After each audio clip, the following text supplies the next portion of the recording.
So I found this stuff laying on this boulder, and it kind of looks like pottery shards. They are smooth on two sides, and this almost looks like salt. Interesting. They're smooth on two sides. They look like a conglomerate of different things, or like it's mud that's been dried. But yeah, it's very interesting. It looks like pottery shards just right here, just laying on this big boulder. So I'm beginning to see some petroglyphs. Let's take a look at this one right here. I don't know what that is, but it's definitely a petroglyph. Actually, if you look here, you can see a bunch of them. Look at that right here.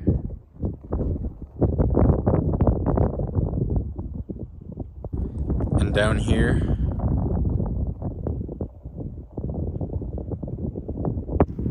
Oh wow, and now on the other side of this one, look at that. Holy jeez. This looks like Bigfoot. Literally. Does it not? Look at that. That is so cool. There's something right here, but it's hard to see when you get close to it. And then there's what looks like another foot up there, maybe next to a lizard, and then a snake or something. These look like hands or lizard feet or something. This rock looks intentionally shaped. That doesn't just happen on its own. I bet something was stuck in there at one point, like they kind of gouged that out to stick something in it. I don't know, but I just know that that doesn't look natural. It's very smooth too and round. Kind of looks like a lizard maybe. I'm not sure. It really could be anything. On the hunt for more petroglyphs. Side note, this is like one of the biggest barrel cactuses I've ever seen. You know, with the fish hook spike and the pineapple-like fruits that it gets, that's the biggest specimen I've seen. I would think on these really big boulders, you'd get a lot of rock art, but I'm just not seeing that much. I'm seeing things that could be petroglyphs, but it's just not as clear as what I would have seen on the smaller boulders. Yeah, since I'm not really seeing any more petroglyphs down here on the bigger rock faces, I'm going to go back to those smaller rocks that I saw petroglyphs on earlier and see if I can spot any more. Another side note, this is a massive saguaro. Like, this is really, really huge and fat.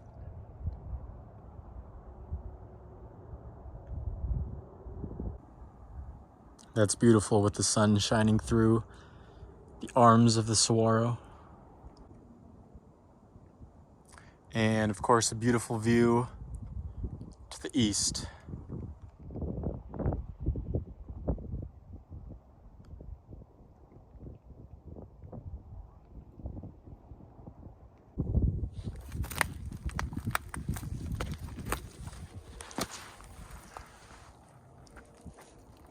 This also looks like something like a cross maybe. I'm not exactly sure though. Here's a good one. Lots of lines. Not exactly sure what they mean, but a lot of lines. This one looks like a cactus, like a saguaro, so you know you had those back then. Some of them you can only really see in the shade.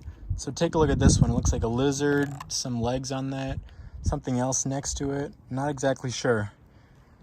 There's some more right here. Then we got more of those nested lines on this rock. This one is kind of a lot. Very interesting. Then you can see a whole bunch more over here, including some modern stuff. 1916, 1994.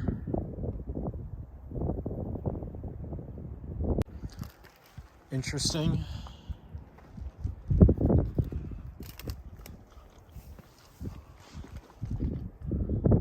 Like a snake or something. Oh, look at this. lizard. Wow.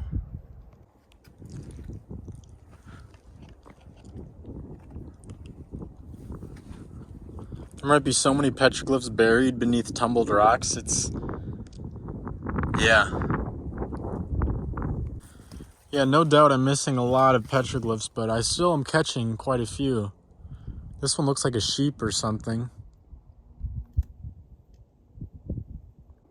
And would you look at that? Another foot. It looks like a Bigfoot. This is such a fresh little saguaro. Very cute. All right, that was a very, very cool little trip to see some ancient ruins as well as some petroglyphs dating back to around 800 AD. The Hohokam people of Central Arizona are responsible. So thanks for tagging along. I hope you enjoyed this video. I've got to make it back down to the car now. It's going to be quite the treacherous journey. I'm going to try to make it back down, obviously, before it gets dark. So here I go. Say goodbye to the Bradshaw Mountains. And I hope you have a great day or a great night or whatever it is you're doing. The car is still there, so that's good news.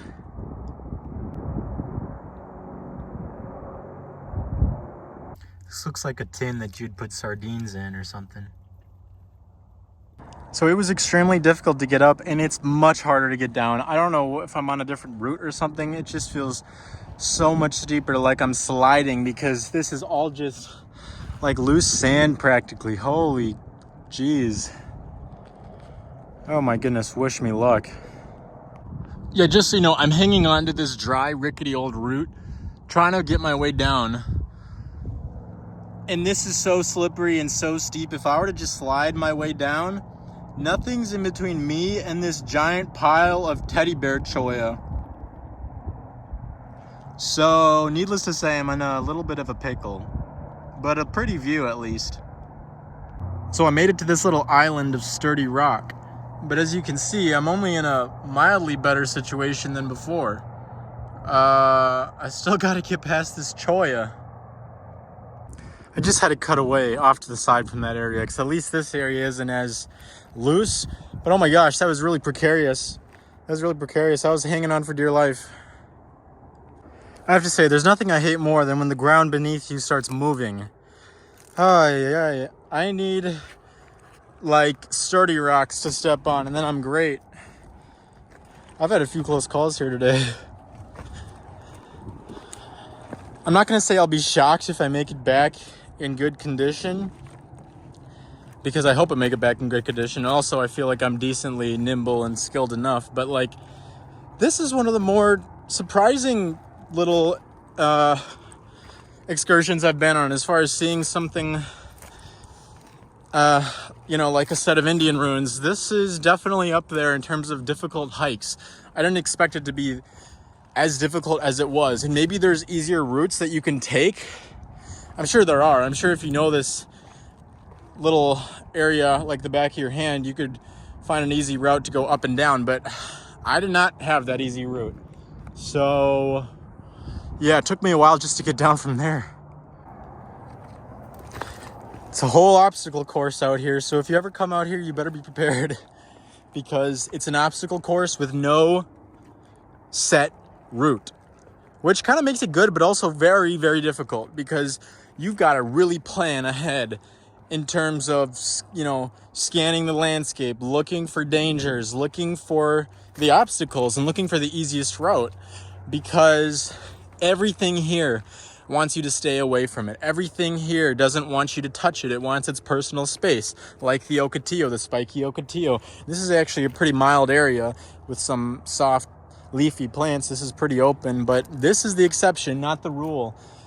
You've got the teddy bear cholla and the other types of cholla and the saguaro and the other barrel cactuses, and it's very difficult going. You got to take it slow, and you got to just really focus, because your well-being depends on it. You just have to think.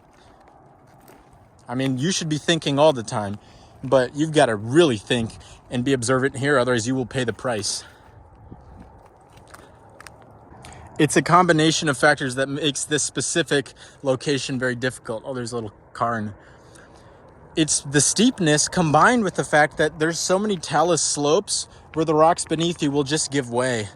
And they'll give way into things like this, like teddy bear cholla. And so it is very, very difficult traversing this area. But extremely beautiful, you know, like all dangerous things or all beautiful things kind of have a dark side, and it's a give and take with everything in life. And, you know, there's pros and cons. It's about to get dark. The sun's about to go over the mountain. So we gotta, you know, smartly skedaddle, you know, take it nice and slow still, but understand that you've got to get down. Otherwise it's going to be a million times harder to get back when you can't see anything, because it gets really dark out here. Anyways, I better, oh, holy, what the heck? Something lives down there, and they've been using this cholla almost as a deterrent or something. It's lining the entire hole.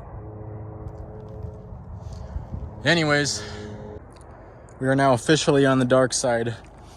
We are in the shadow of the Bradshaw Mountains. So,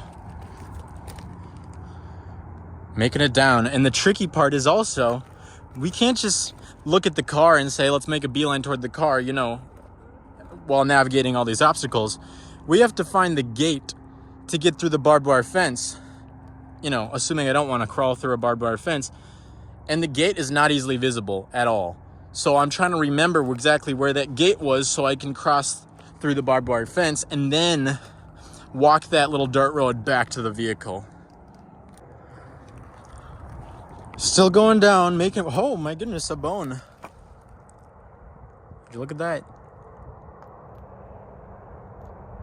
Just found this on the ground, I'll take that. Oh, this makes me so happy. Finally, something that even resembles a trail. At least these rocks are sort of caked in the soil, and there's not a whole bunch of cactus in my way.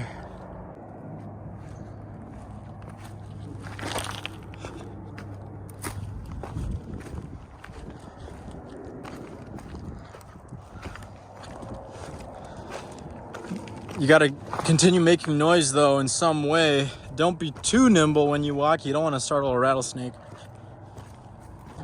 Once you remember that rattlesnakes are probably even more afraid of you than you're afraid of them, or maybe not that way because you're not gonna inflict them with lethal venom. But in any case, rattlesnakes are afraid of you. That puts your mind at ease. You just gotta mind your step. I mean, so many people get into trouble because they literally step on a rattlesnake. They take a step. They're not watching where they're stepping, and they go right on the tail or right in the head or right in the middle of a rattlesnake, and they're just not paying attention. Most rattlesnakes are trying to get away from you. So as long as you watch where you're going, you're probably not going to get in trouble with a rattlesnake. A little bit of a fun fact. I've been out here in the Sonoran Desert doing all sorts of different things for quite a long time, at least this year. And I have never seen a rattlesnake. In fact, I don't even remember the last snake I've seen. I remember seeing so many snakes in the Midwest. You know, they weren't rattlesnakes. They were bull snakes or gopher snakes and garter snakes and things like that. They were harmless, but there were so many more snakes in the Midwest just out laying around. I've not seen any snakes in Arizona, which is crazy. I've seen plenty of lizards, but no Gila monsters. And everybody's like, oh, the Gila monster, the poisonous or venomous one.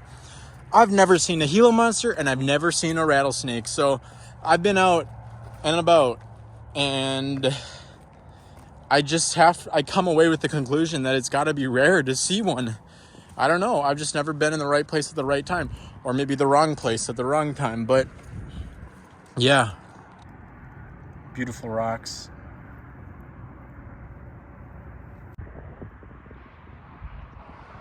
All right, I've made it down from that mesa, and I'm so close to the road now. And I think I'm gonna make it back in one piece. You know, just flesh wounds, that's all. But I'm so close. I can taste it. Just gotta find that gate that goes through the barbed wire fence. Oh, and here's a little path. This will be so easy. Wow, so there's an old path there, and I followed it down to this thing that somebody has driven on sort of recently. I wonder if this connects to that gate that goes through the barbed wire fence. I'm not sure.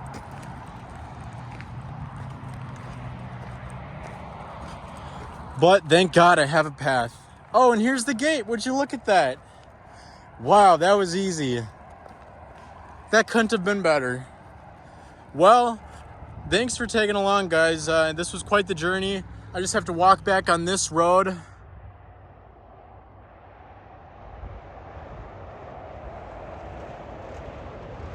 To make it back to the car, and then we're home free. So I'll see you next time. This would be a super fun road to drive too.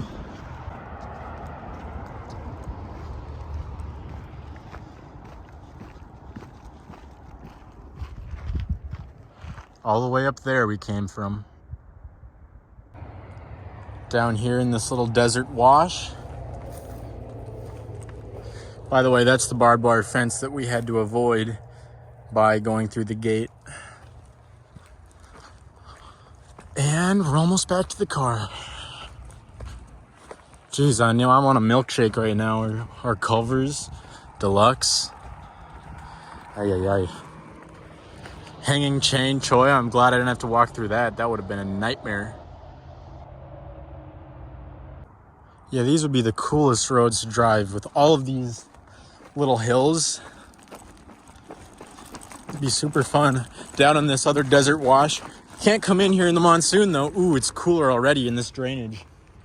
Because the cool air, the dense cool air is funneling down from the slopes and entering the lowest spots. So it's nice and cool down there. Anyways, that would be flooded pretty badly in the monsoon, pretty routinely.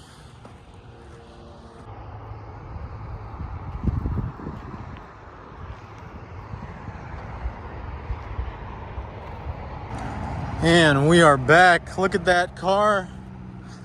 Sweet, sweet Honda Pilot.